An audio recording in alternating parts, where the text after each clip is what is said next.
لوگ خوف و ہراس میں مبتلا ہوتے ہیں، ڈرتے ہیں، اور بہت سے اقدامات کیے جاتے ہیں کہ اس مہینے میں کوئی لڑائی جھگڑا نہ ہو، شر و فساد نہ ہو، قتل و غارت گری نہ ہو، کیونکہ اس بیچارے مہینے کا ایسا تصور ہمارے عوام کے دلوں میں، ذہنوں میں بٹھایا گیا ہے کہ وہ اس مہینے کے آنے سے پہلے ڈرتے ہیں، کانپتے ہیں، پتہ نہیں اب محرم آ رہا ہے، کیا ہوگا کیا نہیں ہوگا، کس کو قتل کیا جائے کس کو نہیں کیا جائے گا، لڑائیاں ہوں گی، جھگڑے ہوں گے۔ بشتى الصور أحب الوفي الأمين بسم اللہ الرحمن الرحیم نحمده ونصلی علی رسولہ الکریم، اما بعد۔ معزز سامعین و ناظرین، ماہ محرم یہ اسلامی تاریخ کا پہلا مہینہ ہے، اسلامی سال کا پہلا مہینہ ہے، ہجری سال کا پہلا مہینہ ہے، اور یہ مہینہ حرمت والے مہینوں میں سے ایک ہے اور ان میں سے پہلا مہینہ ہے۔ لیکن ہمارے معاشرے میں آج کل، بلکہ جب سے دنیا میں شیعت کا وجود ہوا ہے، میں تو یہی کہوں گا کہ اس کے بعد سے محرم کے مہینے کا جو لوگوں کے درمیان ایک پہچان ہے، محرم کے مہینے کی پہچان ہے، وہ یہ ہے کہ اس مہینے کے ساتھ لوگ خوف و ہراس میں مبتلا ہوتے ہیں، ڈرتے ہیں، اور بہت سے اقدامات کیے جاتے ہیں کہ اس مہینے میں کوئی لڑائی جھگڑا نہ ہو، شر و فساد نہ ہو، قتل و غارت گری نہ ہو،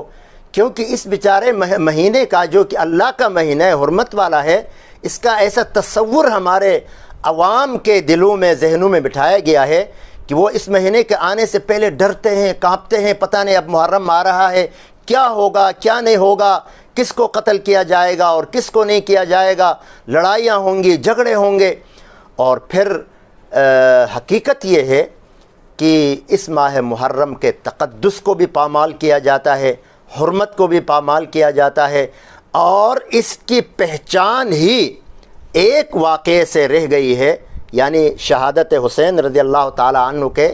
حوالے سے اب اس کی پہچان رہ گئی ہے۔ لوگ اگر محرم کو جانتے ہیں تو وہ حضرت حسین رضی اللہ عنہ کی شہادت کے حوالے سے جانتے ہیں، اور دوسری طرف ہماری جو شیعہ برادری ہے، ان کے جلوس، ماتمی جلوس، ان کی سینہ کوبی اور خنجر زنی، ان چیزوں سے محرم کی پہچان ہو گئی ہے۔ حالانکہ محرم کی پہچان یہ نہیں ہے، محرم تو حضرت حسین کی شہادت سے پہلے بھی تھا۔ اگر شہادتیں منانا ہے تو پہلی بات تو یہ ہے کہ اس طرح کی شہادت منانے کا اسلام میں کوئی تصور نہیں ہے، اور اگر منانا بھی ہے تو پھر حضرت عمر سے شروع کریں۔ محرم کے پہلے دن حضرت عمر رضی اللہ تعالی عنہ 22 لاکھ مربع میل کا بے تاج بادشاہ، اور ایسا بادشاہ، ایسا خلیفہ جس نے اسلامی تاریخ میں بہت سی اصلاحات کی ہیں، اور عالم کفر میں ان کا ایسا رعب تھا، دبدبہ تھا کہ عمر کے نام سے ان کے دل لرزتے تھے، ایسی شخصیت کی شہادت ہوئی ہے محرم کے پہلی تاریخ کو، حالانکہ یہ بہت سے سنیوں مسلمانوں کو بھی پتہ نہیں ہے۔ اور دوسری طرف شہادتیں منانے کا یہ انداز یقیناً مسلمانوں کا نہیں ہے، اس لیے کہ اسلام میں شہادت جو ہے یہ ایک اعزاز ہے، ایک مرتبہ ہے۔ شہادت آخری منزل ہے انسانی سعادت کی، وہ خوش قسمت کی مل جائے جنہیں دولت شہادت کی۔ تو حضرت حسین رضی اللہ تعالی عنہ کی شہادت انتہائی دردناک انداز میں ہوئی ہے، ہم مانتے ہیں، لیکن کیا حضرت حمزہ کی شہادت دردناک انداز میں نہیں ہوئی؟ کیا حضرت عثمان کی شہادت دردناک انداز میں نہیں ہوئی؟ کیا حضرت سمیہ رضی اللہ عنہا کی شہادت دردناک انداز میں نہیں ہوئی؟ کس کس کا نام میں لوں؟ لیکن آپ صلی اللہ علیہ وسلم سے شہادتیں منانے کا یہ انداز کہیں بھی ثابت نہیں ہے۔ آپ نے تو صبر و شکر کا حکم دیا ہے۔ بیر معونہ کے اندر تقریباً 70 صحابہ کرام کو انتہائی دردناک حالت میں شہید کیا گیا۔ آپ صلی اللہ علیہ وسلم نے رعل و زکوان قبائل پر فجر کی نماز میں قنوت نازلہ پڑھ پڑھ کر ان کے لیے بد دعا کی، لیکن اس طرح سینہ کو بھی خنجر زنی، اس کا کوئی تصور نہیں ملتا ہے۔ یہ تو ایک مقام ہے، مرتبہ ہے جو اللہ کسی کو عطا فرماتے ہیں، اور اس کی شہادت کی تمنا خود جناب رسول اللہ صلی اللہ علیہ وسلم نے فرمائی ہے لوددت ان اقتل فی سبیل اللہ ثم احیا ثم اقتل ثم احیا ثم اقتل ثم احیا ثم اقتل،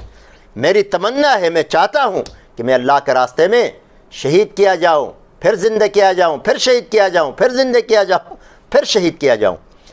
تو اس محرم کے مہینے کو اور شہادت کے واقعے کو اس بھیانک انداز میں لوگوں کے سامنے پیش کرنا، یہ بہرحال اسلامی تاریخ نہیں ہے اور اسلامی تعلیمات ہرگز نہیں ہیں۔ اسی لیے دیکھیں نا، جب محرم کا مہینہ آتا ہے تو کئی خطبہ کو ضلع بدر کیا جاتا ہے، صوبہ بدر کیا جاتا ہے، پابندیاں لگائی جاتی ہیں، فلاں خطیب فلاں ملک میں فلاں علاقے میں نہیں جا سکتا، فلاں خطیب فلاں صوبے میں نہیں جا سکتا، فلاں خطیب فلاں شہر نہیں جا سکتا۔ اس بیچارے حرمت والے مہینے کو خوفناک انداز میں پیش کیا گیا ہے، حالانکہ یہ تو بڑا حرمت والا ہے، اللہ کا مہینہ ہے، عبادت کا مہینہ ہے، اور بعض بدبخت تو اتنا اس سے نفرت کرتے، نعوذ باللہ، یہی میں کہہ سکتا ہوں کہ اس مہینے کے اندر کوئی خوشی کا کام نہیں کرتے، شادی بیاہ نہیں کرتے، اس کے اندر کوئی یعنی اچھا کام، اس کے اندر خوشی کا کام اس کے اندر نہیں کرتے، حالانکہ ایسی کوئی بات نہیں۔ آپ صلی اللہ علیہ وسلم کی کئی ازواج مطہرات کی اسی محرم کے مہینے میں شادی ہوئی ہے، بیٹیوں کی ہوئی ہے۔ تو بہرحال محرم کا مہینہ خوفناک نہیں ہے، محرم کا مہینہ نعوذ باللہ منحوس نہیں ہے، جس طرح جیسے لوگوں نے اس کی پہچان کرائی ہے، حرمت والا ہے، عزت والا ہے، شرف والا ہے، روزے رکھیں، عبادت کریں، اور شہادت بھی کوئی ایسا کام نہیں ہے کہ جس پر انسان روئے اور چلائے۔ اللہ تعالی ہمیں اس مہینے سے صحیح فائدہ اٹھانے کی توفیق عطا فرمائے۔